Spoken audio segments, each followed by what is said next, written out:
¿Cómo alcanzar el favor de Dios? ¿Cómo alcanzar el favor de Dios? Cuando tienes el favor de Dios, tienes la ayuda de Dios en todo. Y contar con la ayuda de Dios significa tener los recursos que Dios posee para el propósito particular y específico que Dios nos ha encargado. Hay un texto en el Antiguo Testamento de mucha riqueza, hay un libro de mucha riqueza en el Antiguo Testamento. En realidad son dos libros que aparecían unidos. Posteriormente, en la clasificación de los libros de la Biblia, aparecen separados, que son los libros de Esdras y Nehemías. El libro de Nehemías es un libro de gran riqueza, es un libro inclusive utilizado para formar personas en el campo del liderazgo, del servicio, para entrenar personas.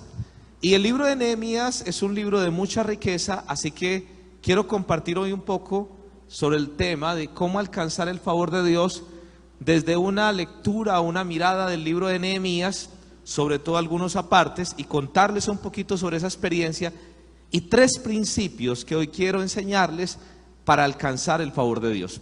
Quiero que me acompañen al libro de Nehemías, en el capítulo 6, versículo 15 y versículo 16. Dice así: la muralla quedó terminada el día 25 del mes de Elul, y en la obra se emplearon 52 días. Nuestros enemigos lo supieron, y todas las naciones que había a nuestro alrededor tuvieron mucho miedo, y se vino abajo su orgullo, porque comprendieron que esta obra se había llevado a cabo con la ayuda de nuestro Dios. Otra versión dirá, con el favor de nuestro Dios. Este texto, quiero ubicarlos, habla de un personaje llamado Nehemías, habla de una muralla que reconstruyeron, la muralla de Jerusalén, y habla de 52 días. Quiero ubicarlos y contextualizarlos dónde está ubicado, qué significa ese pasaje, para que vayamos a 2 capítulos que vamos a estar mirando, el capítulo 1 y el capítulo 2, sobre todo algunos apartes, y vamos a comprender algunos principios. Aquí está, después del capítulo 1 al 6, Nehemías ha desarrollado todo un proceso contando, viviendo la historia. El pueblo de Israel, que es el pueblo de Dios en el Antiguo Testamento, un pueblo que surge de la promesa que Dios le hace a Abraham.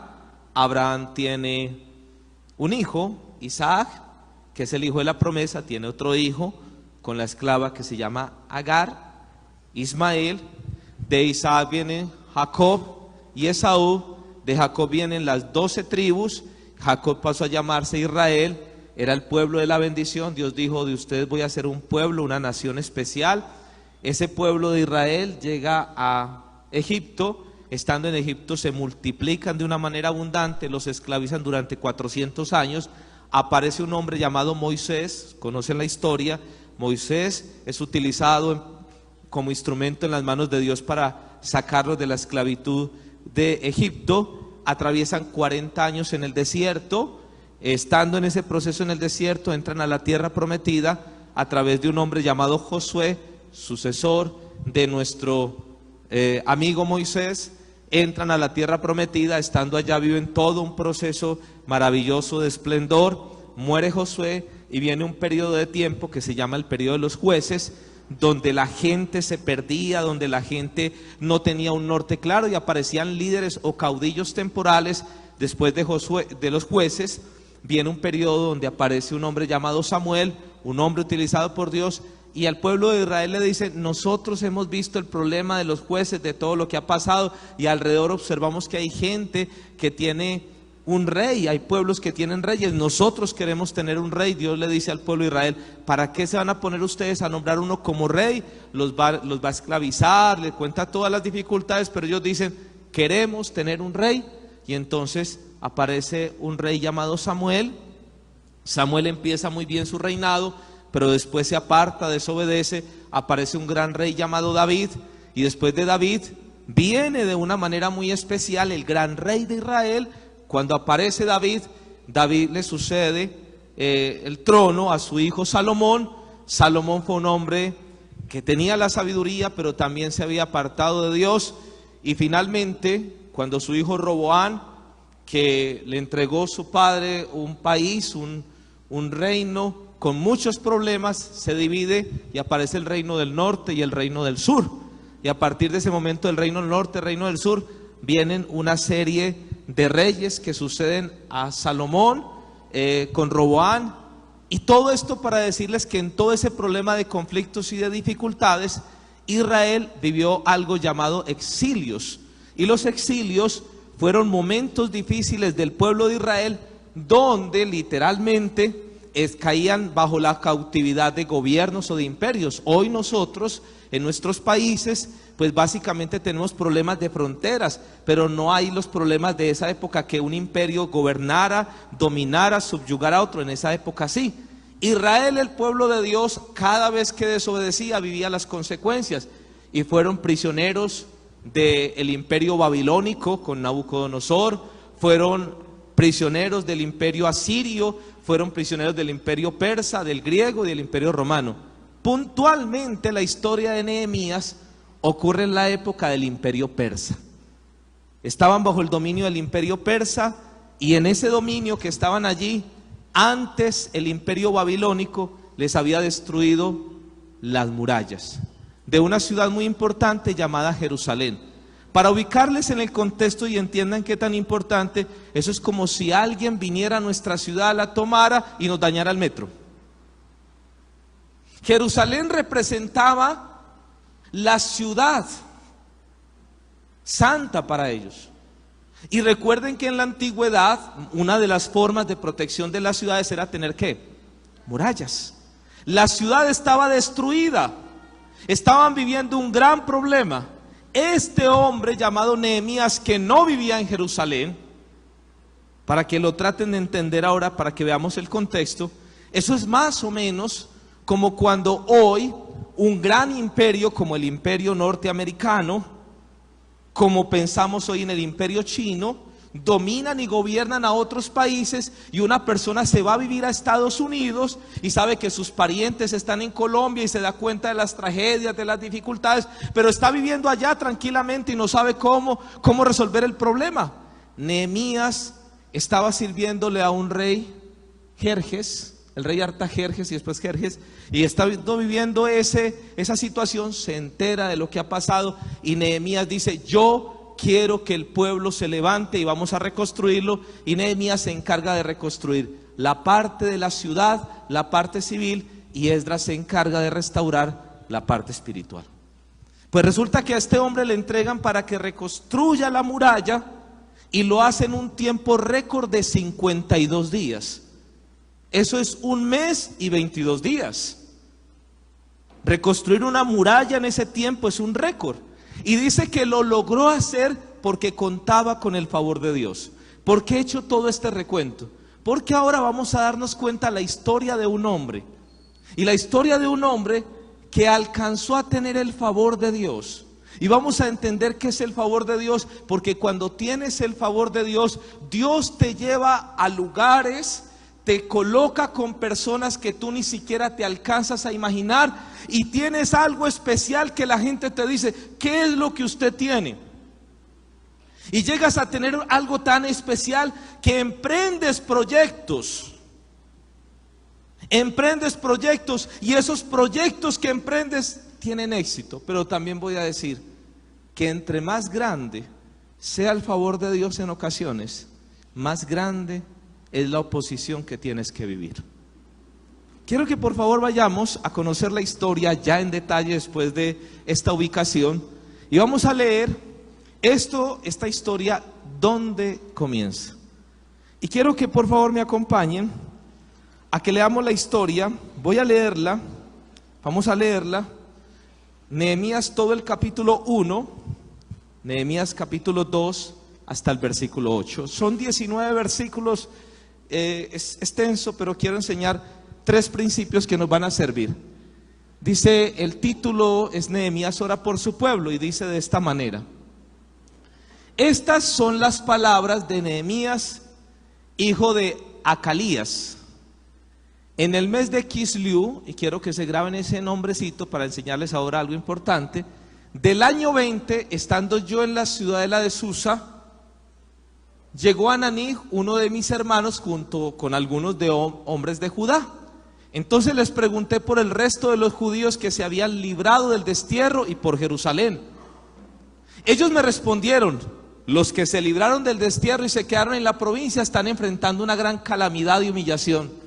La muralla de Jerusalén sigue derribada con sus puertas consumidas por el fuego.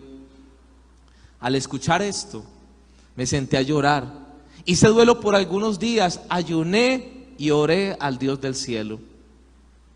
Le dije: Señor, Dios del cielo, grande y temible, que cumples el pacto y eres fiel con los que te aman y obedecen tus mandamientos, te suplico que me prestes atención, que fijes tus ojos en este siervo tuyo, que día y noche ora en favor de tu pueblo Israel. Confieso que los israelitas, entre los cuales estamos incluidos mi familia y yo, hemos pecado contra ti. Te hemos ofendido y nos hemos corrompido mucho. Hemos desobedecido los mandamientos, preceptos y decretos que tú mismo diste a tu siervo Moisés. Recuerda, te suplico lo que le dijiste a tu siervo Moisés: si ustedes pecan, yo los dispersaré entre las naciones.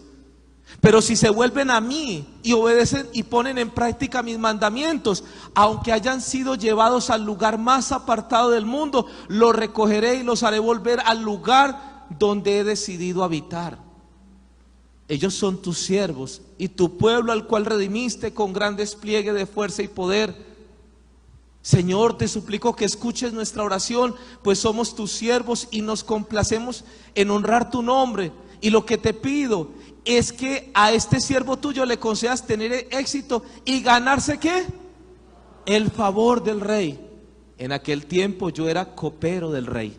Quiero que paremos allí para contarle la historia. Nehemías era ¿quién?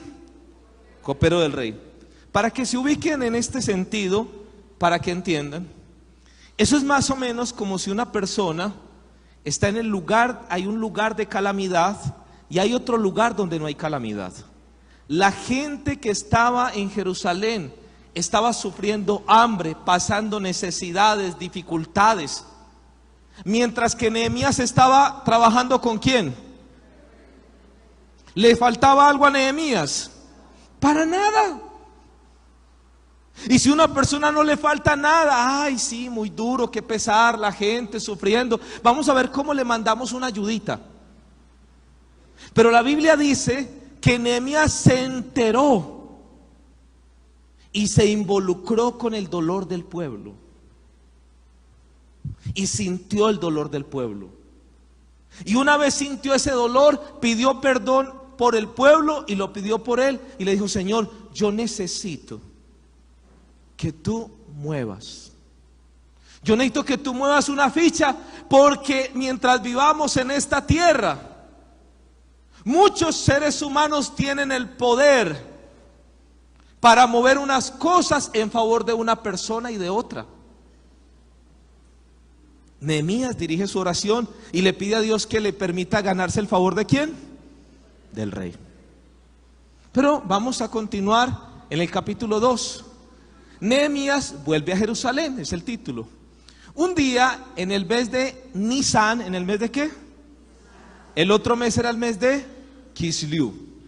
Del año 20 del reinado de Artajerjes, al ofrecerle vino al rey, como él nunca antes me había visto triste, me preguntó: ¿por qué estás triste? No parece que estés enfermo, así que debe haber algo que te está causando dolor. Yo sentí mucho miedo y le respondí: que viva su majestad para siempre. ¿Cómo no he de estar triste si la ciudad donde están los sepulcros de mis padres se halla en ruinas, con sus puertas consumidas por el fuego?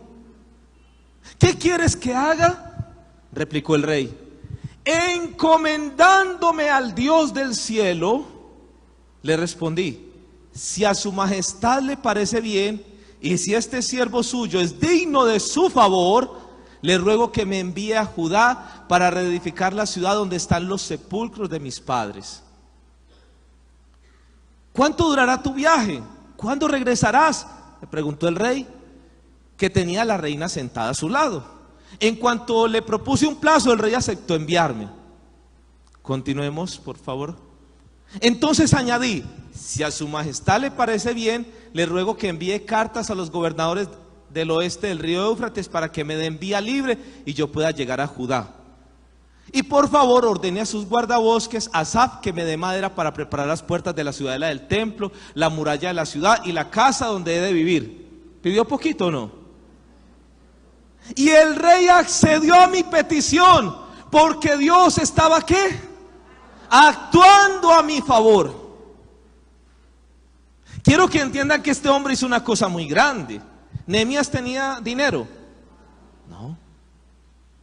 Nehemías no tenía dinero, pero logró el favor de Dios.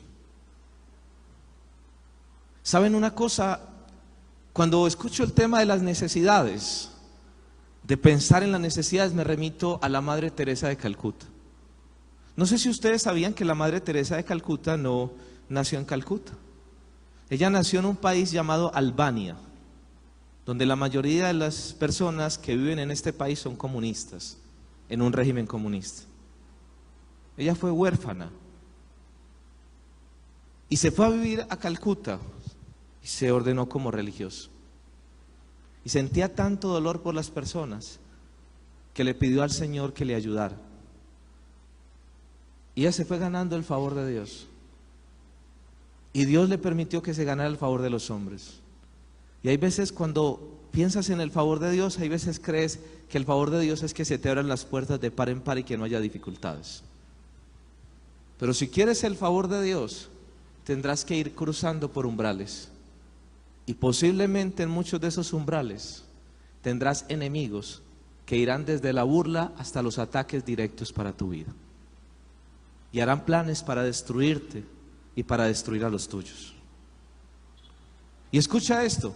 Dice que la Madre Teresa le entregaron un lugar, y el lugar que le entregaron era un lugar abandonado para que empezara a atender personas enfermas de lepra. Y ese lugar era un templo que lo dedicaban a prácticas paganas, y estaba lleno de ratas. Y lo más tremendo fue que empezó allí con una cantidad de dificultades. Y en medio de todas esas dificultades seguía avanzando, hasta que conocemos toda la historia. Pero voy a contar esto para decir algo que es muy importante dentro de los principios que vamos a ver. Una vez estando con Monseñor Alberto Giraldo acá en la ciudad de Medellín, el arzobispo anterior a Monseñor Ricardo, Monseñor Alberto Giraldo nos invitó a John Jairo Vázquez y a este servidor a que tuviéramos una reunión, y Monseñor Alberto Giraldo nos contó la historia de cuando conoció a la Madre Teresa de Calcuta estando en Colombia y toda su obra. Y entonces él contaba la historia de que en Cúcuta habían abierto una actividad, no recuerdo si era Cúcuta o Bucaramanga, y entonces él estaba como obispo allá y entrevistaron a la Madre Teresa y le preguntaban que cómo había hecho para que la obra creciera tanto, sabiendo que finalmente ellos vivían de la providencia de Dios, porque la Madre Teresa de Calcuta repartía comida en la noche cuando terminaba lo que le sobraba de comida lo regalaba todo, y todos los días llegaba. Y entonces le preguntaron: madre, ¿usted cómo hizo? Y entonces cuando preguntó, dijo: mira, cuando empezamos colocamos una regla, y la regla era orar 1 hora diaria. Todas las hermanas orábamos 1 hora diaria para que Dios nos diera su favor.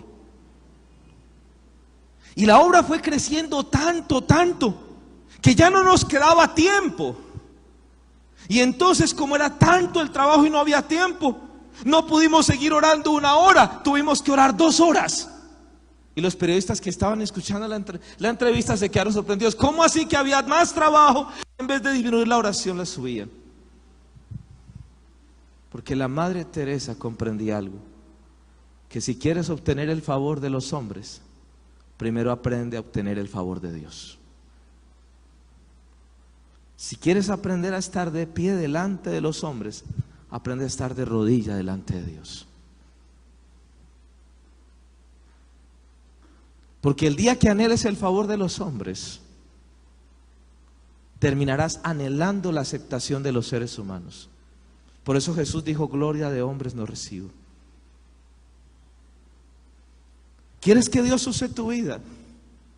Aprende el favor de Dios. Y en el favor de Dios hay 3 cosas que son necesarias comprender.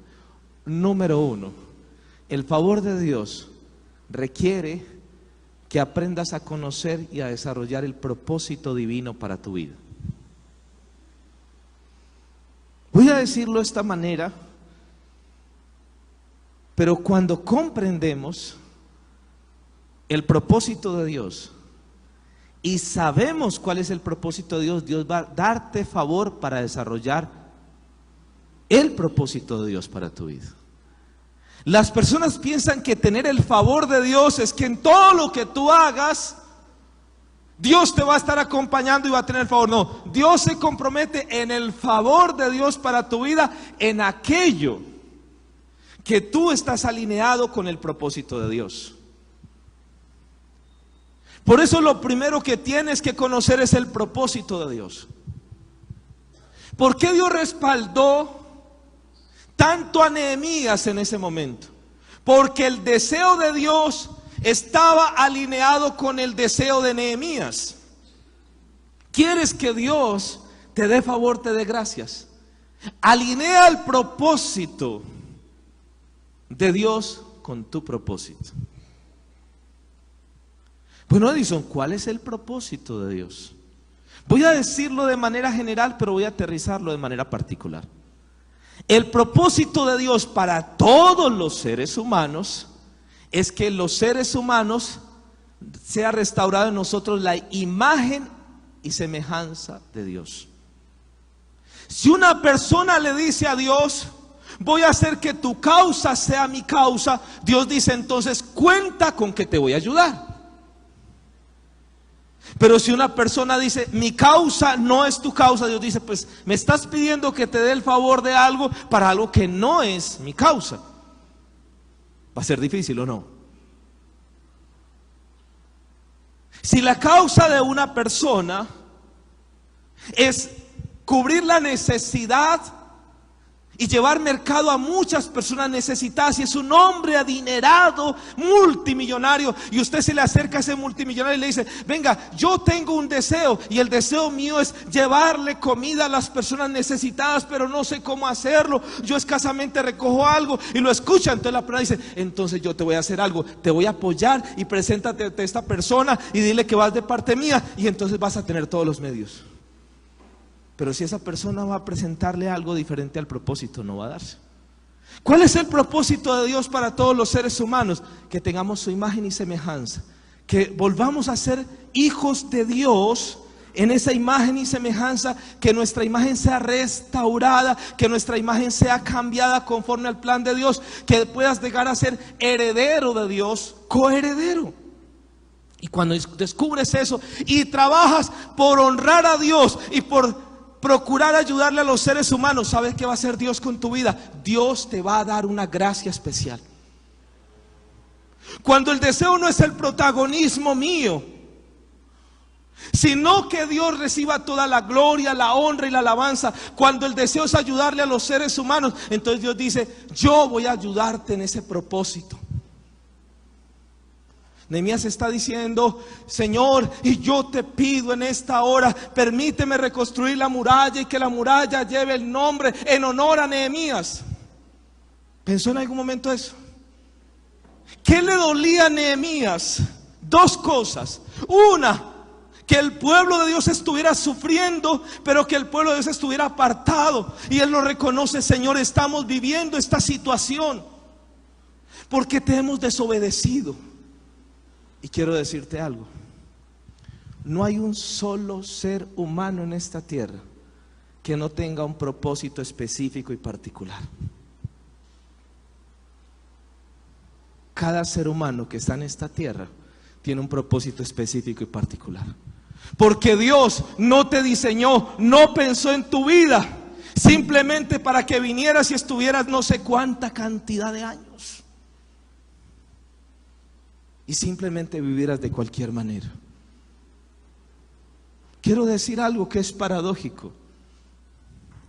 Hace 20 años, cuando yo conocí, 21 años, cuando conocí de Dios, mi propósito era solo centrado en mí, solo centrado en mí. Es más, cuando yo llegué al grupo de oración, a mí no me interesaba si las personas conocían o no de Dios. A mí no me interesaba quién era Dios realmente. A mí no me interesaba su gloria. A mí no me interesaba nada de eso. A mí lo único que me interesaba era ver cómo se resolvía el problema de mis padres, cómo mi padre abandonaba a la persona con la que nos había dejado, a mi madre, y que volviéramos a estar unidos. Lo único que me interesaba era básicamente poderme aliviar de una gastritis crónica. Lo único que me interesaba era poder solucionar problemas económicos. Y a mí me dijeron que en el grupo de oración que Dios hacía milagros. No me interesaba nada más.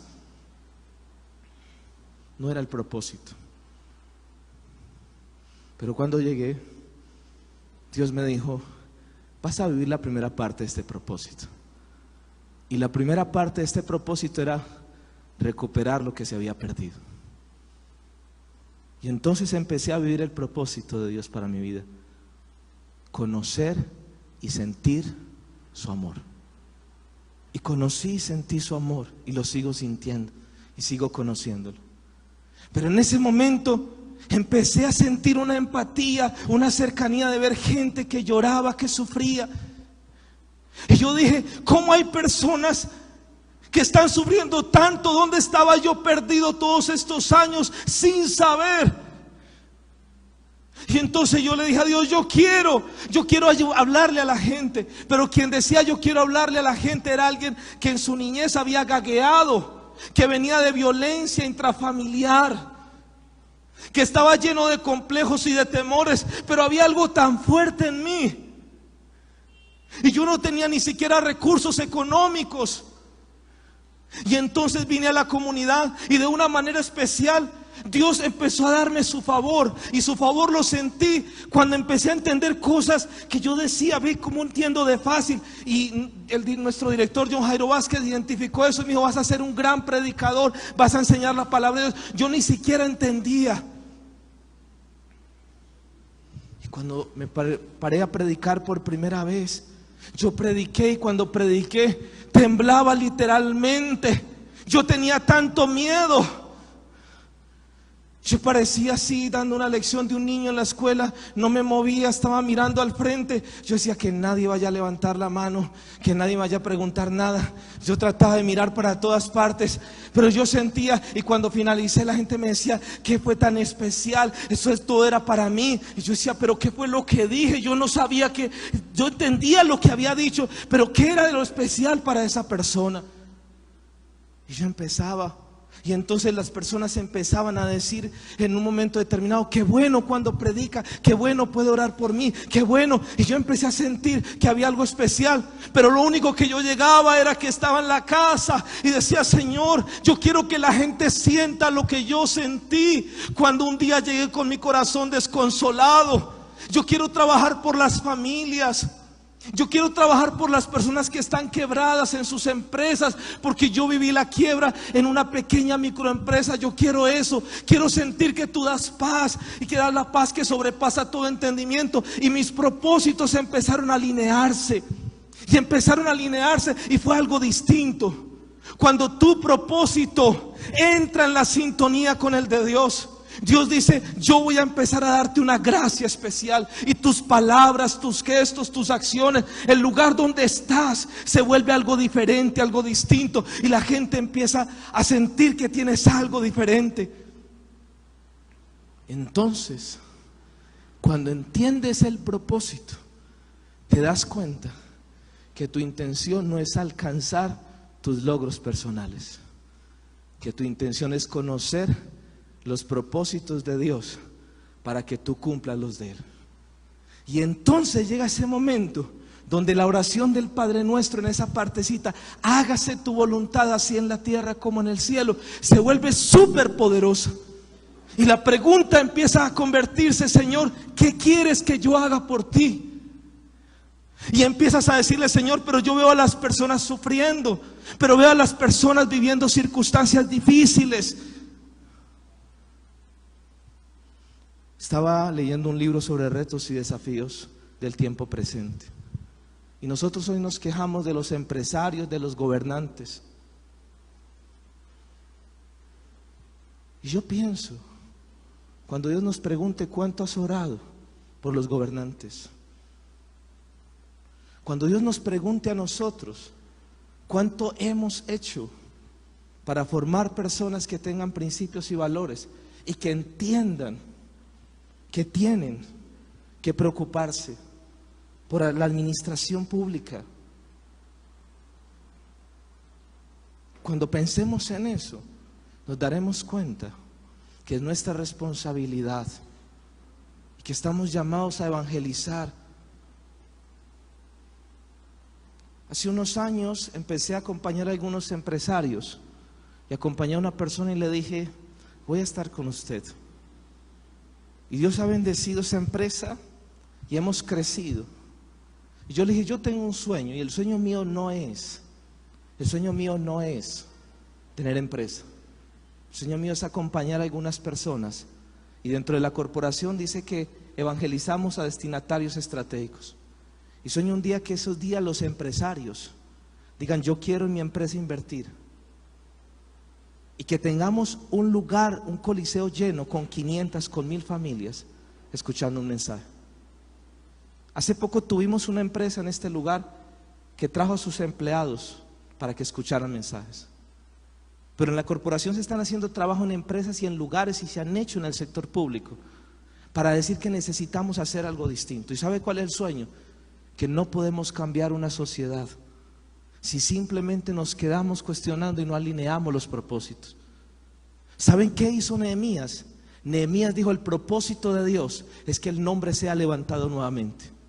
Y como lo hizo, oró a Dios, se preocupó y fue y pidió el favor del rey. Él sabía que humanamente tenía que tocar puertas, pero le dijo: Señor, yo quiero tocar primero tus puertas. Y quiero que cuando entiendes el propósito significará que le preguntes a Dios: Señor, ¿qué quieres, Señor, que yo haga? ¿Y qué quieres que haga? No significa que te termines parando necesariamente a predicar. Significa que si estás en tu casa, en tu familia, con las personas, yo quiero marcar la diferencia. Quizás posiblemente tu diferencia esté marcada cuando veas personas distintas, cuando las personas te vean como alguien diferente. Yo no tengo hijos, pero estoy llamado y le digo: Señor, yo quiero modelar comportamiento en mis sobrinos. Y estoy viendo que algo está pasando. Yo comparo mi niñez con la de ellos y digo: Señor, están viendo algo diferente, están viendo un referente diferente. Pero cuando estoy en mi unidad y salgo, yo quiero salir en el carro, no de los que salen pitando para que abran la puerta. Yo quiero esperar para que la persona mire y bajar la ventanilla y decir: que Dios te bendiga, que tenga un lindo día, muchas gracias. Yo quiero marcar la diferencia, porque hay personas que están pensando que el propósito entonces tendrá que ser algo grande. Sabes, los grandes propósitos se logran en ocasiones con pequeñas acciones sistemáticas todos los días, día tras día.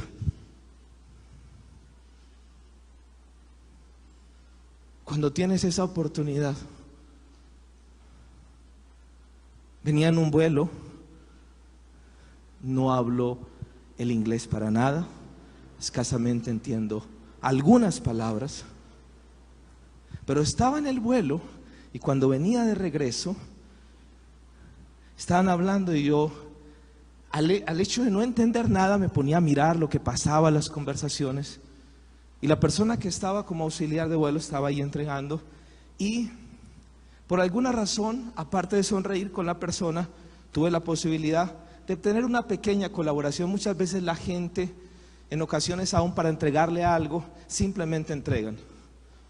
Pero he pensado siempre que cuando alguien te sirve, le puedes hacer más fácil o más difícil su servicio. Y le entregué algo de la comida que habían servido, algo así.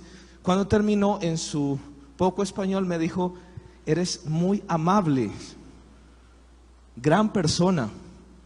Y yo pensé para mí, yo dije: Dios mío, qué bueno que puedas entender, Señor, que me has puesto en cada instante, en cada momento para hacer sal y luz.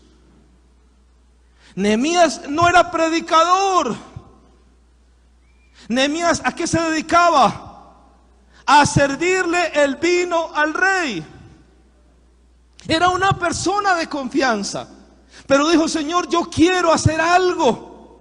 Él no dijo: yo voy a ir a predicar, yo quiero reconstruir la muralla. ¿Qué te ha puesto Dios a hacer?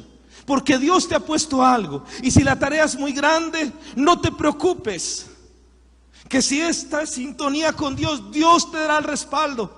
Quiero contarles algo, en su casa lo pueden leer hasta el capítulo 6. Nehemías empezó la reconstrucción de la muralla y tres personajes aparecen: Sanbalat, Tobías, dos personajes que están ahí permanentemente. Le empezaron a atacar, a hacerle todo lo posible, se burlaron, hicieron un plan para destruir el propósito de Nehemías de la muralla. Se infiltraron entre ellos mismos, generaron discusiones, divisiones. Pero Nehemías decía, cada vez que tenía un problema, una dificultad, le decía: Señor, yo siento que el propósito se está perdiendo, y regresaba. Y entonces, cuando entiendes eso, comprendes que el segundo punto para entender el favor de Dios: primero, alinea tus propósitos con los propósitos de Dios.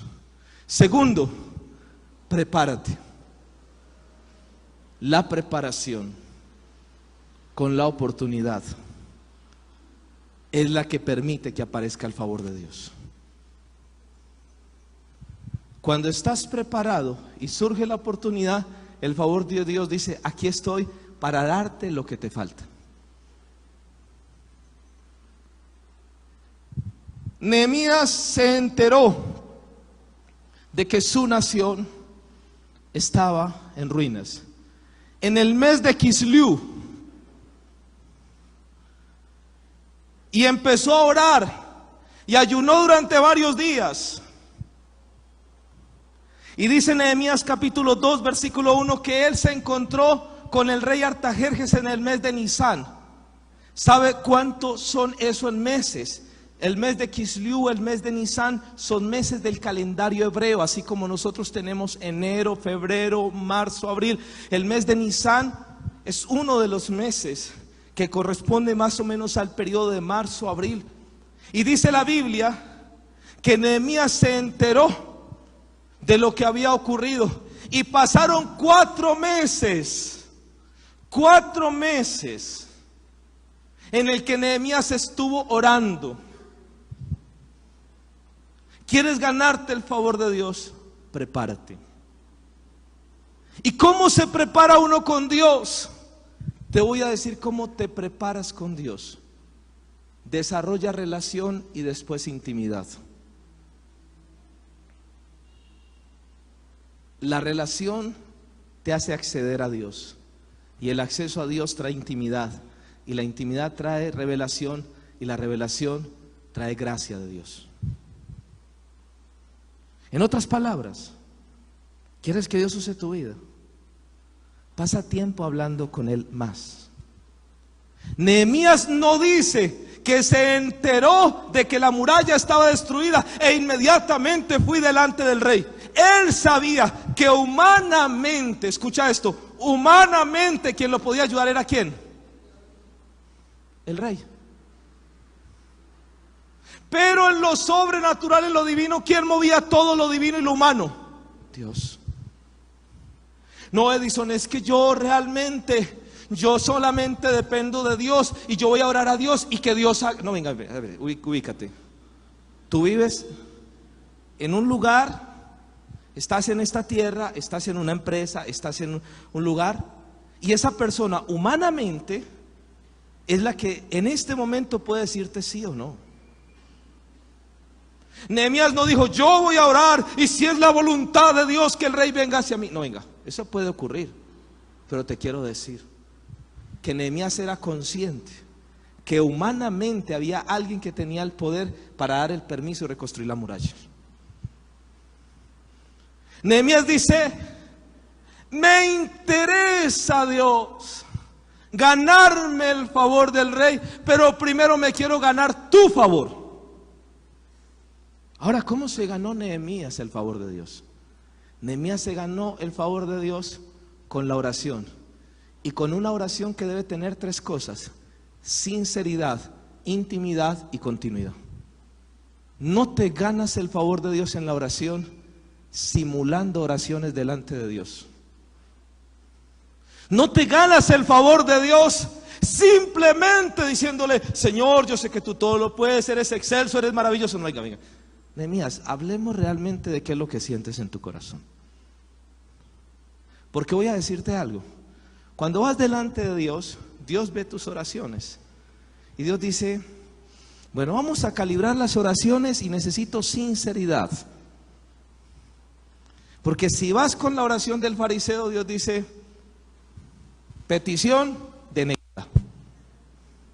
Yo no soy, gracias Dios, porque no soy como estos pecadores, porque no hago tal cosa, no hago tal otra. Pero si tu oración es la oración sincera, la oración de reconocimiento, de necesidad, Dios dice: propuesta aceptada. Porque la Biblia dice que Dios habita, en Isaías 57:15, que habita en lo alto y en lo sublime, pero que está también con el de corazón quebrantado. La oración con Dios no es para querer impresionar a Dios. Es más, no gastes tiempo impresionando a Dios. Uno impresiona a alguien que no te conoce, pero Dios te conoce y Dios quiere que avances al siguiente nivel. Si tu oración es sincera, el segundo punto es que tu oración sea íntima. Y la oración íntima es la oración donde tú desnudas tu corazón delante de Dios y le dices tus más grandes sueños y tus más grandes temores. Voy a contar una experiencia que viví.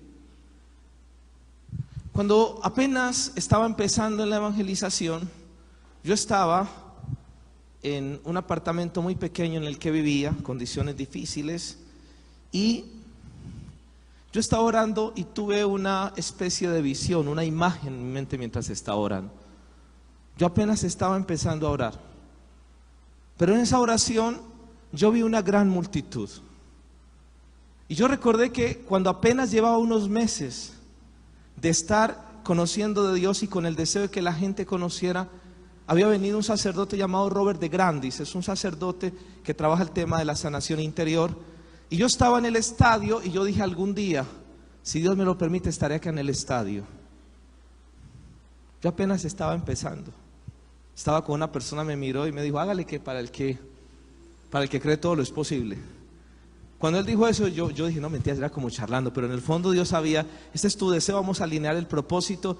Y yo estaba avanzando y estaba orando. Y ese día estaba orando y vi una gran multitud y yo me puse a llorar. Y cuando me puse a llorar viví una experiencia de las pocas sobrenaturales que he vivido. Y es que cuando me puse a llorar yo le dije: Señor, y quiero hablarle a esas personas que tú eres Padre.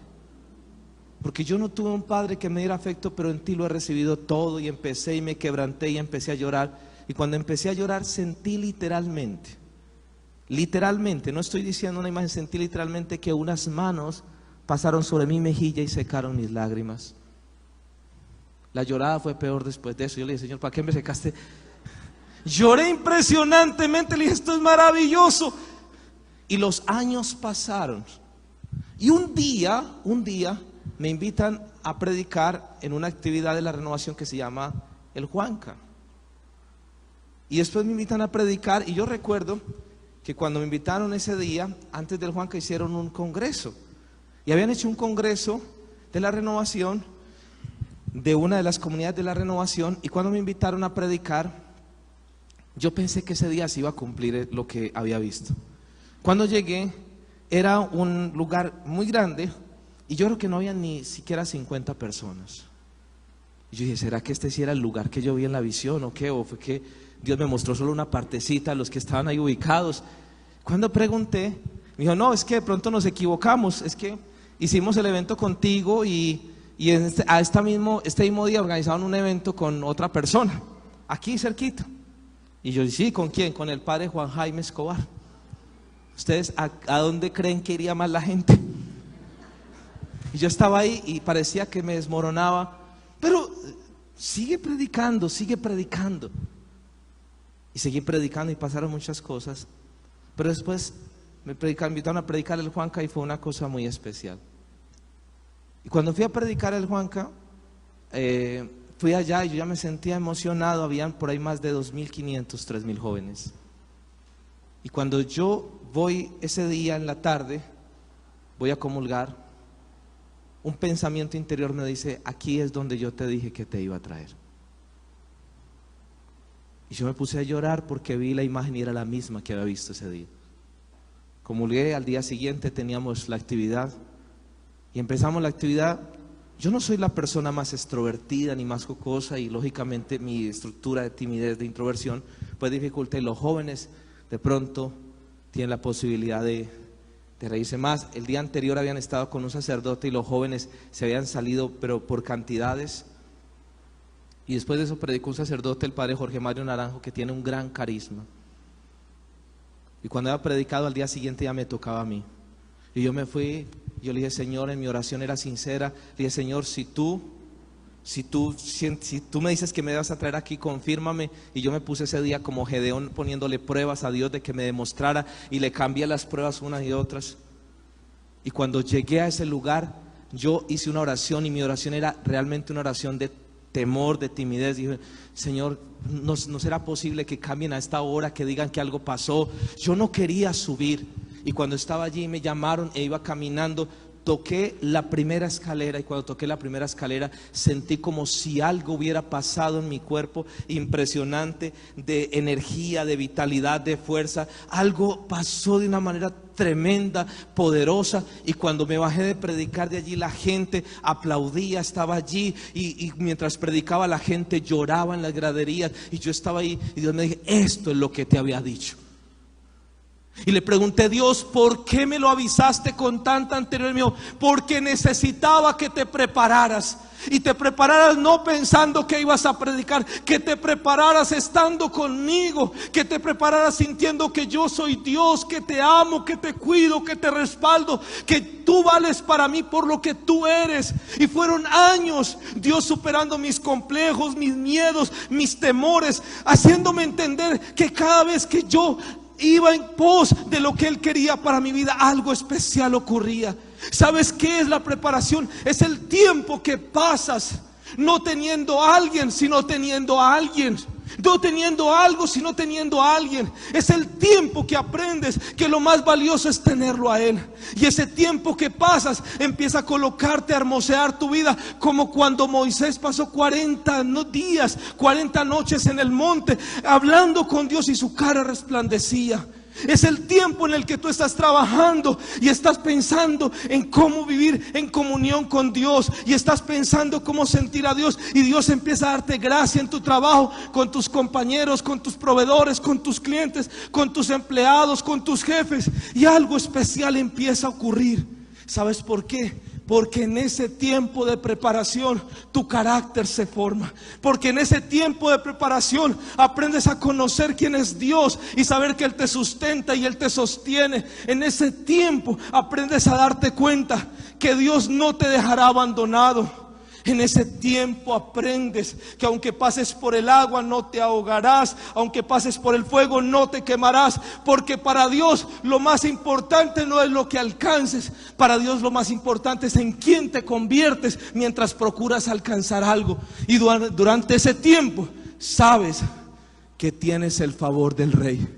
Y como tienes el favor del Rey, puedes tener la plena seguridad y certeza de que absolutamente nada te va a faltar, y que todo lo que emprendas te saldrá bien. Cuando entiendes eso, has entendido el propósito, has entendido la preparación, pero vas a entender quizás lo más poderoso. Vas a entender que el favor de Dios significa cultivar la presencia de Dios día tras día. Y cuando cultivas la presencia de Dios, vas a aprender que la presencia de Dios no siempre te va a garantizar que en tu mente, como tú lo pienses, las cosas te van a salir de esa manera. Cuando aprendes a cultivar la presencia de Dios, sabrás que hasta lo más terrible que estés pasando, hasta la injusticia más grande que estés viviendo, Dios la va a disponer para tu bien. Quizás durante ese tiempo comprenderás que tu bien quizás no es el mismo bien que tú piensas que Dios tiene para ti, pero comprenderás cuál es el gran bien que Dios tiene para tu vida. En la presencia de Dios Aprenderás que aún en medio de las injusticias que tengas que enfrentar, Dios te hará salir avante. Quiero cerrar con un texto que me encanta de la presencia de Dios. Y es el texto del libro del Génesis, que muestra esa realidad también como la vivió Nehemías. En el libro del Génesis, de los capítulos 37 al 50, está la historia de José, un hombre vendido por sus hermanos, por envidia. Un hombre con el que Dios tenía un gran propósito, revelado en un sueño. Pero hay veces Dios te muestra sueños y tú dices, vamos para allí. Y Dios en un momento determinado permite que te lleven por otros lugares y tú dices, el propósito se perdió. Dios dice, no, si entiendes esto como preparación y si cultivas mi presencia, yo te llevaré por sendas que ni siquiera te alcanzas a imaginar. Y lo que tú llamas pérdidas, después los llamarás como los mejores resultados de tu vida. Y escuchen lo que le pasó a nuestro amigo José en Génesis capítulo 39. Una historia cuando es vendido como esclavo en Egipto. Y es entregado como esclavo y es llevado ante un hombre llamado Potifar. Escuchemos lo que dice Génesis 39, versículos 1 y siguientes. Por favor, vamos a leerlo. Vamos a leer Génesis 39. Cuando José fue llevado a Egipto, los ismaelitas que lo habían trasladado allá lo vendieron a Potifar, un egipcio que era funcionario del faraón y capitán de su guardia. Ahora bien, el Señor estaba con José y las cosas le salían muy bien. Mientras José vivía en la casa de su patrón egipcio, este se dio cuenta de que el Señor estaba con José y lo hacía prosperar en todo. José se ganó la confianza de Potifar y este lo nombró mayordomo de toda su casa y le confió la administración de todos sus bienes. Vamos a detenernos ahí. Tenía el favor, estaba como esclavo, pero cuando tienes el favor de Dios eres un esclavo diferente. Cuando tienes el favor de Dios eres un empleado diferente. Cuando tienes el favor de Dios eres un empresario diferente. Cuando tienes el favor de Dios eres un gobernante diferente. Cuando tienes el favor de Dios eres un profesional diferente. Cuando tienes el favor de Dios eres un esposo diferente, una esposa diferente. Eres un ciudadano diferente, porque hay algo que no tienen los demás. Y dice que José estaba en ese lugar y le tocó una situación difícil. Fue apuesto sus principios morales. Y dice que José estaba en ese lugar y la esposa de Potifar se enamoró perdidamente de José y quiso acceder a él. Y entonces un día, cuando su esposo estaba por fuera, le dijo a todos sus criados que se fueran y lo citó a José para que José estuviera con ella. Pero José dijo, eso no lo voy a hacer. Yo no voy a hacer un mal a mi jefe, a mi amo. Yo no voy a hacerle esto que desagrada a Dios. Y José se mantuvo fiel. Y en ese momento la esposa de Potifar se llenó de ira, de rabia. Y cuando trató de acceder a él, él salió corriendo y ella tomó parte de su túnica. Y entonces, viéndose rechazada, menospreciada, llamó a todos los criados y dijo, mire este egipcio, miren lo que me hizo, trató de abusar de mí. Le contó a su esposo se llenó de ira y no escuchó a José, sino que lo mandó a meter a la cárcel. Ya había vivido la injusticia de sus hermanos que lo vendieron como esclavo. Ahora vivía la injusticia de que lo metieran a la cárcel. Y escuchen lo que dice Génesis capítulo 39. Vamos a leer la parte final de esta historia. Y vamos a leer en versículos 21 al versículo 23 de Génesis 39. Vamos a leer este texto. El Señor estaba con él y no dejó de mostrarle su amor. Hizo que se ganara la confianza del guardia de la cárcel, el cual puso a José a cargo de todos los prisioneros y todo lo que allí se hacía. Como el Señor estaba con José y hacía prosperar todo lo que él hacía, el guardia de la cárcel no se preocupaba de nada de lo que dejaba en sus manos. Aún en la cárcel, el favor de Dios estaba sobre la vida de José. Quizás la invitación de Dios para tu vida hoy es que puedas cultivar el favor de Dios.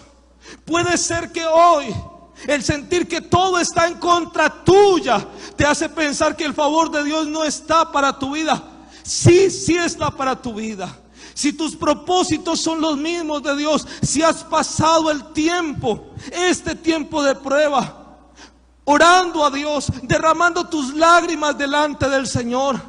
El oro es probado en el fuego. El carácter del ser humano es probado en medio de las pruebas, las adversidades, las dificultades. Estás sembrando con lágrimas, no en un terreno pequeño, en un terreno grande, pero cosecharás con gozo y alegría. Y vas a tener un tiempo especial, un tiempo maravilloso. Ahora le decía a una persona con la que compartía, que ha tenido el deseo de hace muchos años, desde que conocí a esta persona, cerca de 20 años, siempre deseando. Y cuando llegó a un lugar a trabajar, dijo: yo quiero hacer el trabajo de poder orar por las personas, de estar trabajando. Y ha vivido situaciones quizás de momentos difíciles y me dice: ahora esto es a lo que me dedico. Y pensaba, este era el momento. Fueron todos estos años de preparación, fue todo este tiempo luchando y batallando con sus situaciones internas. Es el tiempo que tú estás batallando con tus miedos, con tus angustias, con tus situaciones. Pero cuando descubras que Dios ha estado a tu favor, que Dios está de tu lado, que su presencia está contigo, llegará el momento donde ni siquiera tendrás que pelear una sola batalla. Dios las peleará todas por ti. Y cuando llegue ese momento, las puertas se abrirán de par y en par. Y cuando la gente piense en destruirte, ¿sabes qué va a pasar? Como cuando alguien toma una pelota de estas que rebota, y cuanto más duro le da contra el piso, más alto se levante. Dios te levantará aún mucho más alto de lo que estabas antes. La gloria postrera será mayor que la primera.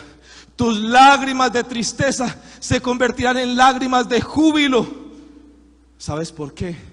Porque has aprendido a ganarte el favor de Dios, porque entiendes su propósito, porque te preparas para su favor, y porque aprendes a cultivar la presencia de Dios día tras día, porque aprendes a decirle: Señor, solo una cosa necesito, sea que esté en tiempos de abundancia, sea que esté en tiempos de prueba, sea que esté en tiempos de éxito, sea que esté en tiempos de escasez, solo quiero saber que tú estás a mi lado. Y si eres tú, Señor, el que me sustenta y el que me sostiene, tú pelearás esta batalla por mí. Por eso, Señor, me abandono en tus brazos, descanso en ti, porque sé que hoy tengo tu favor. Y por eso, Señor, caminaré confiadamente en ti, porque tú concederás los deseos de mi corazón. Y cuando eso ocurra, podrás caminar con tu frente en alto, porque sabrás que has alcanzado el favor de Dios.